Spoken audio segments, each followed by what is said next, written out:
Okay, we are live. What is up, good people? I hope everyone is doing okay this fine Wednesday. I'm Janette. As always, it is a pleasure to be hanging out with you, I suppose, for another live stream.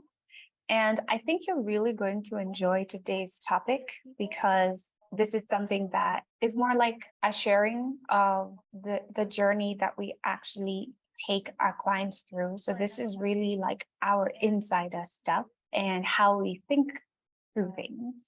And so I'm really excited that we finally decided to do a live stream around content marketing. And I hope that you get as much as possible out of today's live.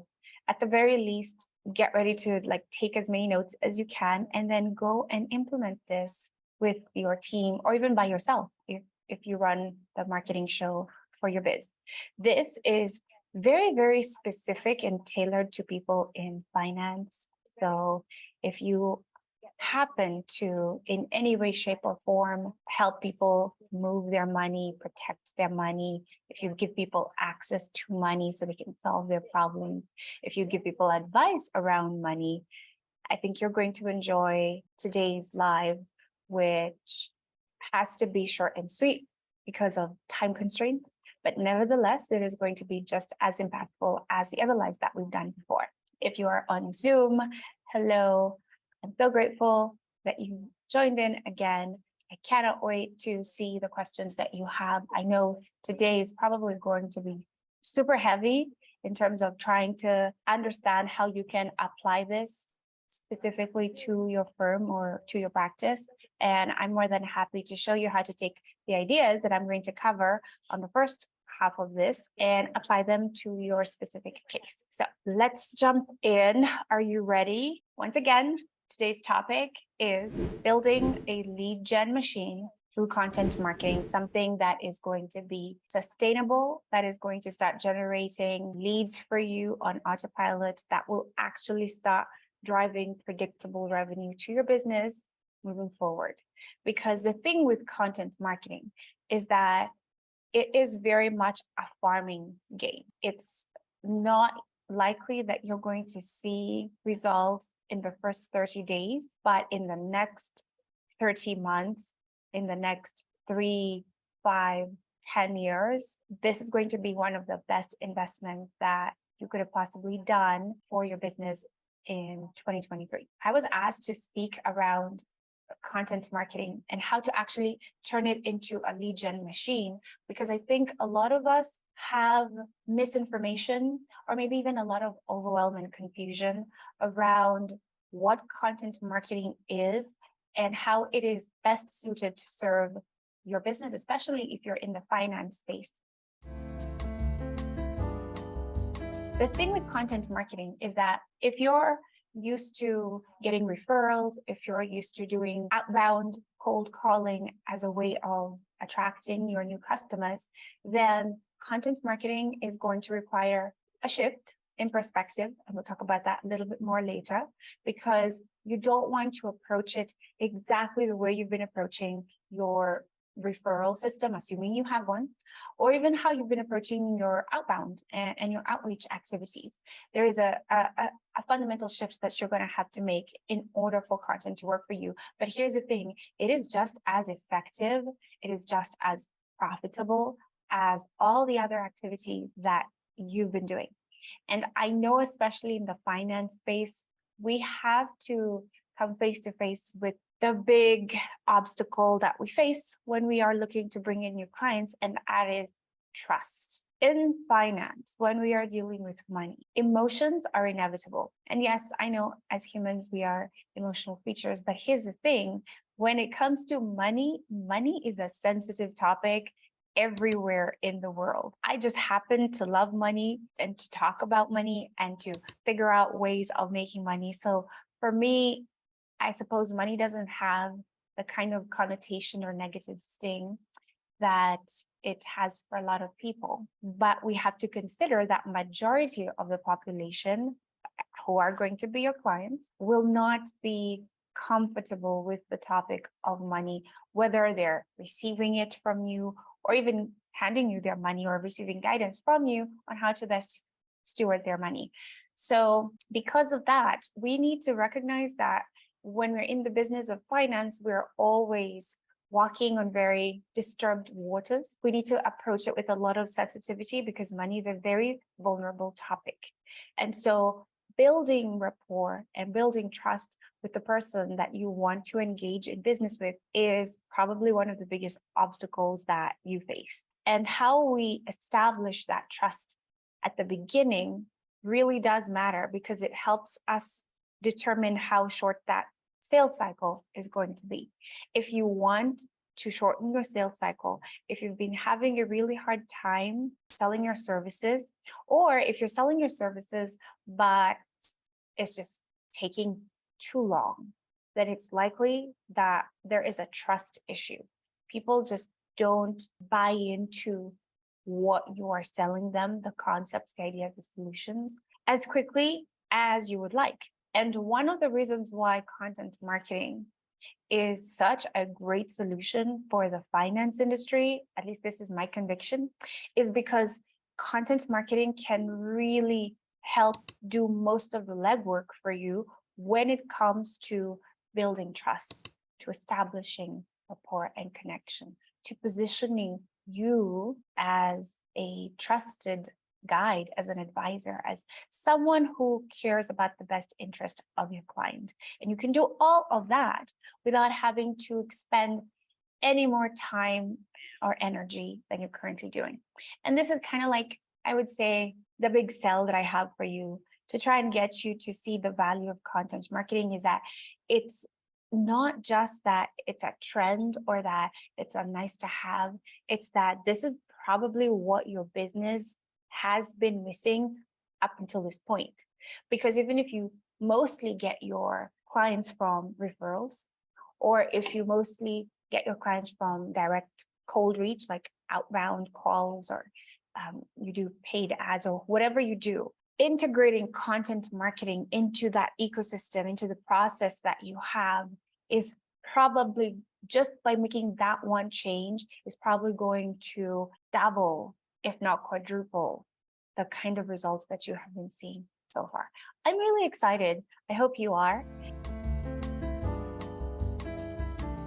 Before we talk tactical things that you need to think about and then implement, I'm going to tell you that when you see us doing a video, when we create assets for our client, it may seem like it's random because you're on the outside, but the one thing that we do our best to live by is a strategy. So the first hack that I'm going to give you when it comes to building this lead gen machine is to realize that content marketing isn't just about posting something on social media. It's not about creating a video and putting up on YouTube, which is great, and that's what we do, or creating lives like this, which is what I encourage you to do, by the way.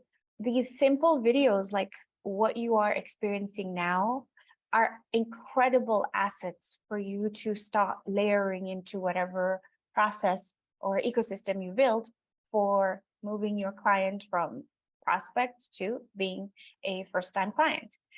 And because it can get overwhelming, the thing that I want you to understand right now is that in order for your content to work, the first and the most important thing is that it has to be strategic. So it's not so much that you're creating a lot of content. Yes, you ought to create a lot of content or as much content as you can. And yes, it ought to be as much as possible in video because we know that works very, very well, especially for the finance space. But you could also do written. You could do newsletters, which we do. You could still do company blogs. You could do emails. There are so many ways for you to actually produce content, but what matters is that you're strategic about it.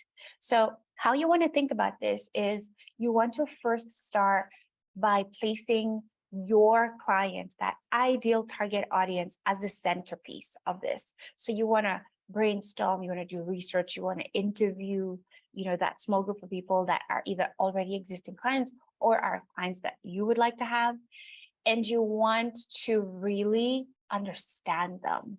You want to get into their minds as much as possible to figure out what makes them tick.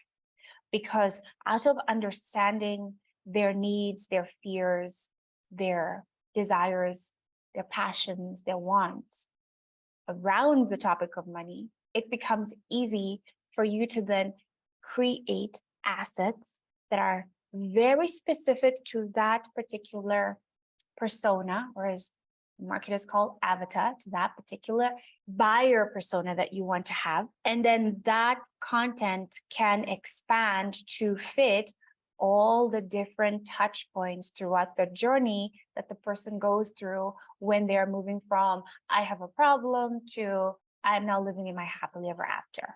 There is that journey, and that journey really needs to inform what content you put out, what your content marketing strategy will be like, and also how many assets you really need to get the show on the road, right? Because depending on your buyer's journey, so your clients and their journey, some people may need 8 touch points, others may need 15.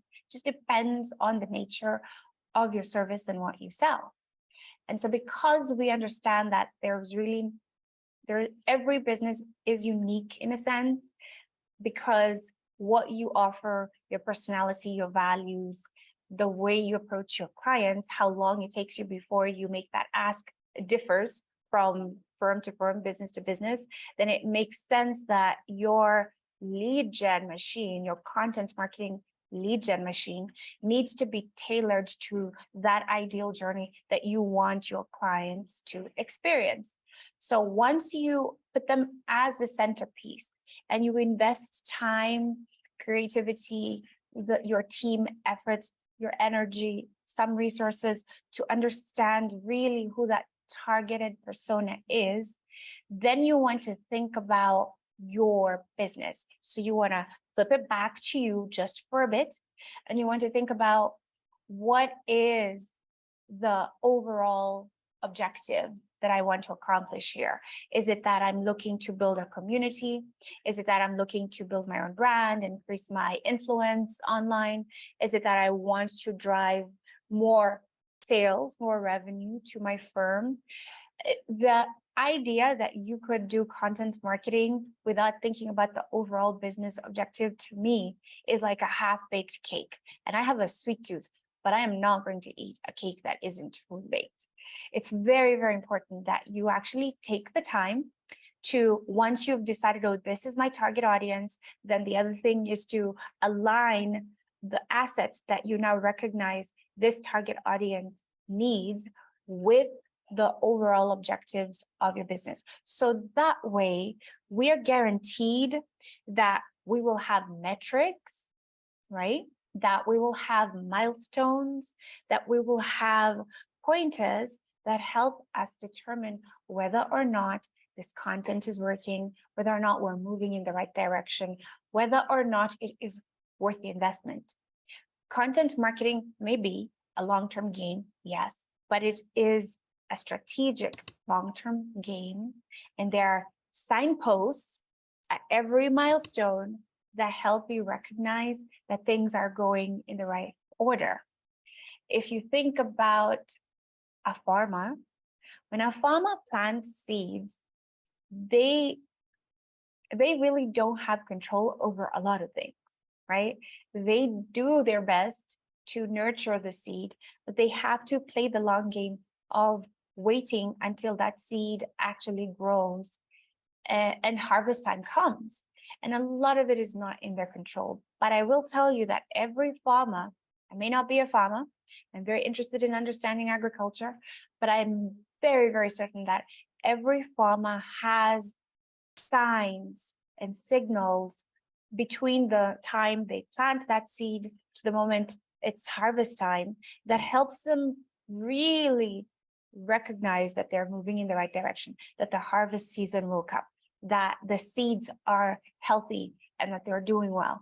And that's kind of how you want to look at the whole concept of content marketing. So maybe you're not going to see the result in the first 7 days, 14 days, even 30 days. But if you have laid it out nicely and it is informed both by the needs of your client and your business goals, your business objectives, then it's easy for the team you're working with to be able to also integrate the relevant metrics that will help you actually succeed. Because yes, content marketing has metrics. Content marketing is meant to be ROI positive, and content marketing is measurable. I see a lot of business owners struggle with this because in the quest of following what our gurus are telling us and posting as much content as you can on social media, there tends to be hesitation and doubt as to whether it's actually working or whether you can even measure what's working. And I really want to dismantle that and say that the only time a marketing team or a business owner cannot tell whether something is working or not is when they missed out on this fundamental fact. They either didn't spend enough time getting clarity on their objective, or they didn't know the right way to measure the things that would actually signal to them whether they're moving in the right direction or not. Does that make sense? The next thing you want to do is think about the different touch points and make a content plan around that, because you want to ensure that for every touch point of this journey that your buyer is moving through, that you have something that will actually serve and add value to them so they can continue to kind of raise that trust factor that is very, very important when you get to the sales pitch, right? In an ideal world, and I want you to create your own ideal world, you want to meet with a prospect who is at the very least familiar with you and that they trust in your expertise. That ought to be when you jump on a call with them. And if you're going to position yourself as such, then it means you need to have a lot of useful, educative material that is strategically placed for them to consume in a way that entices them, engages them, satisfies them, pleases them, and even dissolves some of the fears and apprehension that they might have regarding your subject matter.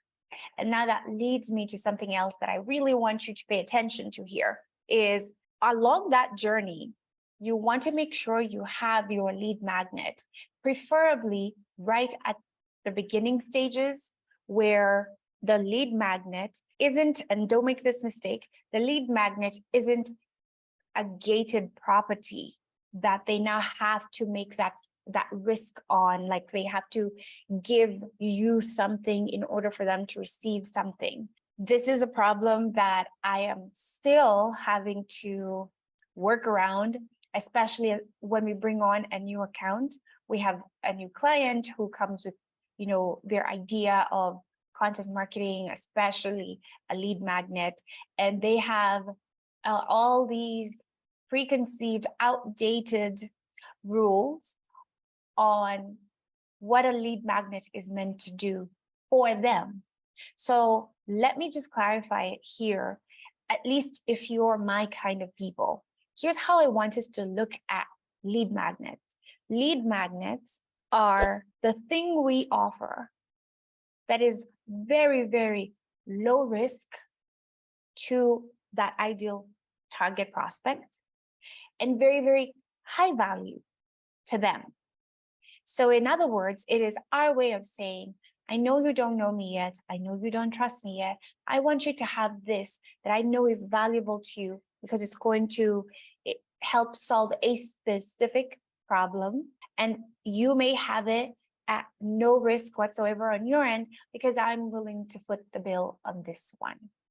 That is like the best way for you to actually position yourself as that trusted guide, as that advisor that you need to be in order for you to actually get better clients, get more clients, scale your business, or whatever it is you want to do this year.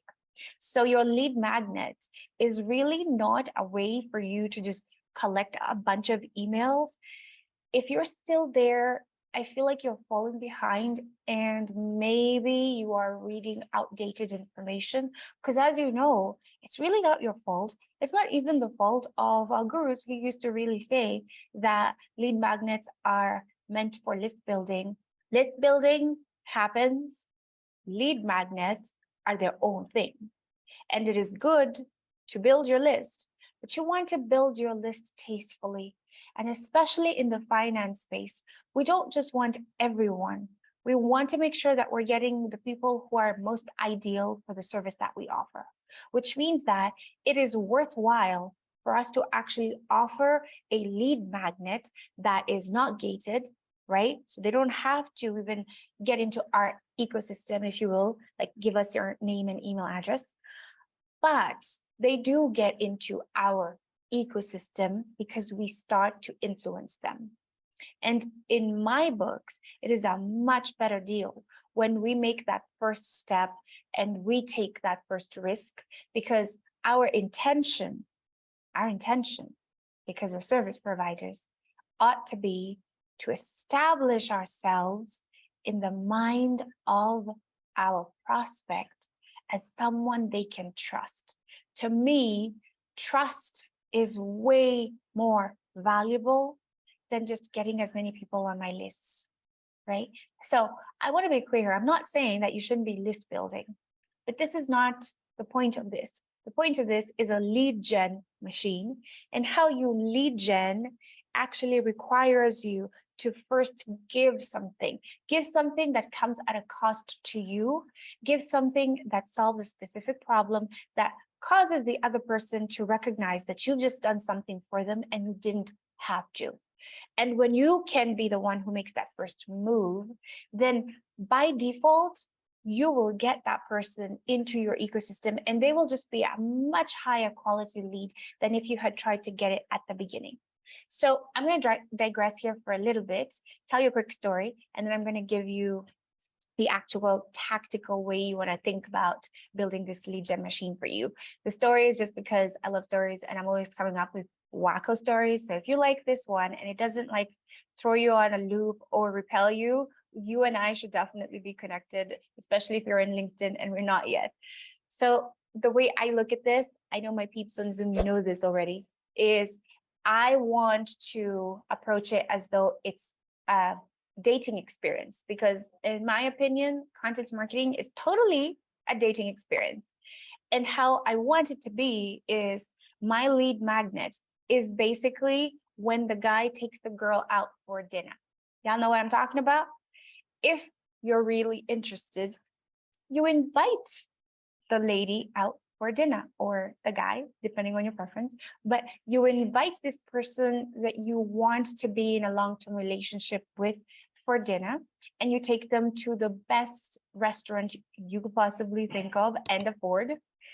And you spend all evening being your most gentleman self, like the best you could possibly be, right? Because you want to make a really good impression and you want to start off with that spirit of generosity and giving. Because I'm a very classic woman, you will forgive me. My examples are very, very traditional in this sense, because in my world, how I'm accustomed to and how I like it also is if I'm going to be asked out for dinner, then that man better bring his A game. And when he does bring his A game, it helps me at the end of the evening to feel like he really did go all in for me without any expectation, right? When he manages to do that, that guy is going places. And this is kind of how I want you to think about it as well when it comes to your content marketing approaches. To build this lead gen machine, that first experience needs to create a desire, a longing for a second one. And when the first one feels like you took all the risk, you went all in, you brought all the generosity to the table, then it's just human psychology that the law of reciprocity has to play in here. And it is just so much easier for that second date to happen. And with that second date comes your opportunity to do your lead gen. I hope that makes sense to everyone. Yes? Now, let's get to the good stuff. So I already kind of gave you like the first big thing of how you build this, lead gen machine through content. And I'm going to summarize them for you now. First, you heard me talk about the importance of really understanding your target audience, right? Because they're your centerpiece, you spend time understanding them, you identify that problem, you make sure that it's a very specific problem, because solving that one problem first, which is going to have a lot of multiple other problems to solve, but solving that one problem first in the form of a lead magnet that has zero risk on their end is extremely important in making this work. And of course, part of that is for you to be strategic enough that on the one hand, you think about your ideal buyer, but on the other hand, you're thinking about your business objective. So again, be strategic when you approach this, because if you're not strategic, then your content won't be strategic. And if it's not strategic, then you're basically just posting stuff, hoping that people will take action on it. It's not going to happen. There has to be the invisible hand of strategy working through your content, moving people through those specific points in order for them to actually take action that leads to real tangible results. Okay. Number one, be strategic. The second thing that you need, if you're taking notes, you need to build systems. Content marketing, in order for it to work, is not random. You're not just posting stuff 63 times a day, 100 times a day, or whatever the number is nowadays. You're actually very strategic and systematic about that content. I didn't understand the value of systems until I tried a bunch of things that didn't work because I just wasn't systematic at first. And because I am naturally very gifted in the content creation side of things, and getting a team together that would back me up, that was the easy part. But learning how to build systems around it, that one has taken us a while. So I want to give you a very good example of someone that I would love for you to emulate, like just study him and look at how he did it and see what you can learn from him, because I'm convinced that how you build a lead gen machine through content marketing is exactly by developing the same think and approach that none other than Henry Ford used. I know that's wild, because I couldn't have thought that there was a correlation between Henry Ford and cars, which I'm also not very good at, and content marketing and driving sales for your business, for finance. But there is.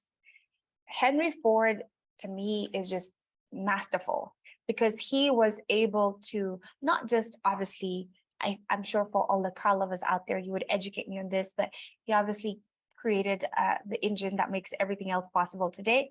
And everybody loves him for that. Here is a very, very interesting statement that I was told by someone who's way smarter than me recently. Automation is all the rage now, but automation did not start recently. Okay. If anything, we can go as far back, maybe even beyond, as far back as Henry Ford, and we can see systems and automation in progress. Like, that is what he did. He automated and systematized his production line. And the only difference is he wasn't using AI. No, he wasn't using software. He was using humans. He created an assembly line and a process, and he leveraged human resource to automate and build systems that enabled him to actually build a machine that could scale. And that is very relevant for you, because the reason why you're going to invest in content marketing for your service business, for your company, is so that you can actually start to develop processes and systems and automate certain things that will give you and your team back time, right? That will actually start to make things more efficient, that will make you more money, because there are holes in your sales process. There are holes in your ecosystem that you may not even be aware of right now. And because you're relying on the current process that you have, those holes are probably leaking out money that you're leaving. So if you could systematize your content, your sales and marketing process as much as possible, and you could use content in all the different places where you find those holes, those leaky places, but you could also leverage content to start automating some of the things that have been taking up your time, or some of the things that you haven't been very efficient at, like, I don't know, follow-up maybe, right? Or getting someone better acquainted with the process or the service that you offer right after you've had your sales pitch, so they could give you an answer sooner. There's a lot of ways you could play with content within your ecosystem to make your business more efficient, which will, of course, drive up your revenue. So yes, making content doesn't quite seem like it relates to what Henry Ford did, but I am recognizing the power of building systems using content like workers in an assembly line. You know what I mean? You're not making the car, but you are moving your ideal buyer automatically until they become a client. And for some people, they're ready to be a client in 3 weeks. For some people, they're ready to be a client in 7 days. For some, they're ready to be a client 6 months later. It's very, very critical that you start thinking different about what content can really do for your business in the long term, right? Which then leads me to my last tip. As you build this, if you want to build this, then the third big thing that you need is a mindset shift. And I think I kind of alluded to this in the beginning, but it really is that critical. Like, if you notice, everything I've said so far sounds really simple. It doesn't feel like there's any real complex, I've never heard this thing before, Janette, type of information that I'm sharing. But that's truly because I actually think that lead gen is very simple. Content marketing is very simple. It's just that marketers really like to complicate things. They like to over sensationalize things so that it feels a little bit harder. And I'm not saying that they do that with ill intention. I just think that it probably is a lot sexier to make it look like what we're trying to do here is rocket science, but it isn't. It is very, very simple to generate leads. There are only so many ways that you could generate leads. And it's also very simple to make content marketing work for you. And like I said, the idea is to be very strategic, to build systems that help you actually implement that strategy. And then lastly, to have the right mindset. Because if you're not going to approach content marketing as a farmer would, it's just going to be really hard for you to get the real benefits of content. I don't say that you cannot reap any rewards between now and when harvest time is ready. In fact, one of the concepts that I like to talk about is a hybrid, where you learn how to be both a hunter and a farmer. This is an analogy that will make a lot of sense in Africa, because of course, in the jungle, we understand that hunting is how a lot of people experience their livelihood. The Maasai warriors, for example, come to mind. And they still do mostly nomadic activities, because for them, hunting is such a core aspect of their livelihood. In Africa, you still see that a lot today, where the mentality is still very much a short-term, hand-to-mouth type of experience. But in places where agriculture is massive, you do get people who understand the idea of playing the long game. Europe is a very different game because I think, and you could correct me guys if I'm wrong, I think part of why we see such a big difference when we look at the mindset between Europe and Africa has a lot to do with the weather.